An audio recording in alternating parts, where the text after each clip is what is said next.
ہمارے channel Qadri برکاتی net work کو subscribe کیجیے، بیل آئیکن پر کلک کریں تاکہ ہماری لیٹسٹ ویڈیو آپ سب سے پہلے دیکھ سکیں۔ لائک، شیئر، کمنٹ کرنا بالکل نہ بھولیں۔ میرے تمامی سنی صحیح العقیدہ مسلمانوں، السلام علیکم ورحمۃ اللہ تعالی وبرکاتہ۔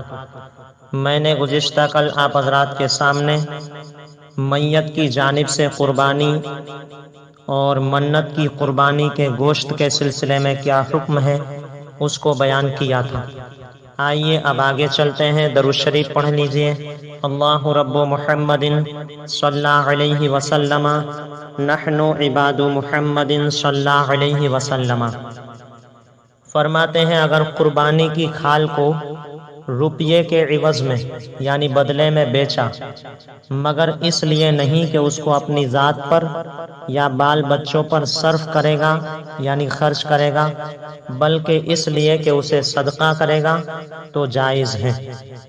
جیسا کہ آج کل اکثر لوگ کھال مدارس دینیہ میں دیا کرتے ہیں یعنی مدرسوں میں دیتے ہیں، اور بعض مرتبہ وہاں کھال بھیجنے میں دقت ہوتی ہے تو اسے بیچ کر روپیہ بھیج دیتے ہیں، یا کئی شخصوں کو دینا ہوتا ہے تو اسے بیچ کر کے دام یعنی پیسہ ان فقراء پر تقسیم کر دیتے ہیں یعنی فقیروں کو تقسیم کر دیتے ہیں۔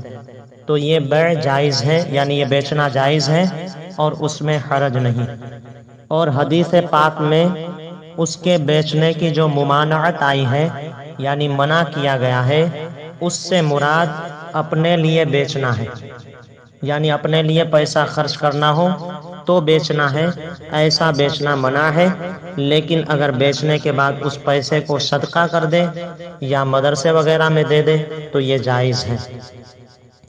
پھر فرماتے ہیں کہ قربانی کی چربی، اس کے سری پائے اور اون اور دودھ جو ذبح کے بعد دوہا ہے، تو ان سب کا وہی حکم ہے کہ اگر ایسی چیز کے عوض میں یعنی بدلے میں لی جس کو ہلاک کر کے نفع حاصل کرے گا تو اس کو صدقہ کر دے۔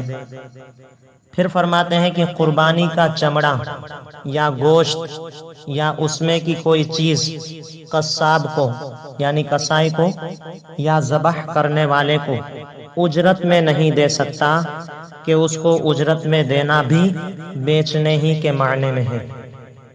ہاں اگر قصاب کو اجرت میں نہیں دیا بلکہ جیسے دوسرے مسلمانوں کو دیتا ہے اس کو بھی دے دیا اور اجرت اپنے پاس سے دوسری چیز دے گا تو جائز ہے۔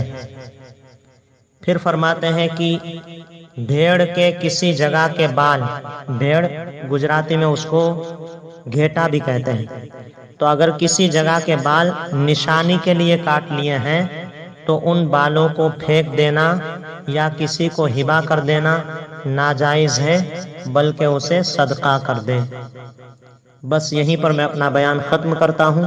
اللہ تبارک و تعالیٰ کی بارگاہ میں دعا ہے مولا کریم اپنے حبیب لبیب صلی اللہ علیہ وسلم کے صدقے میں ہم سب کو دین متین کی صحیح سمجھ عطا فرمائے اور مسلک اہل سنت، مسلک اعلیٰ حضرت پر قائم و دائم رہنے کی توفیق رفیق عطا فرمائے۔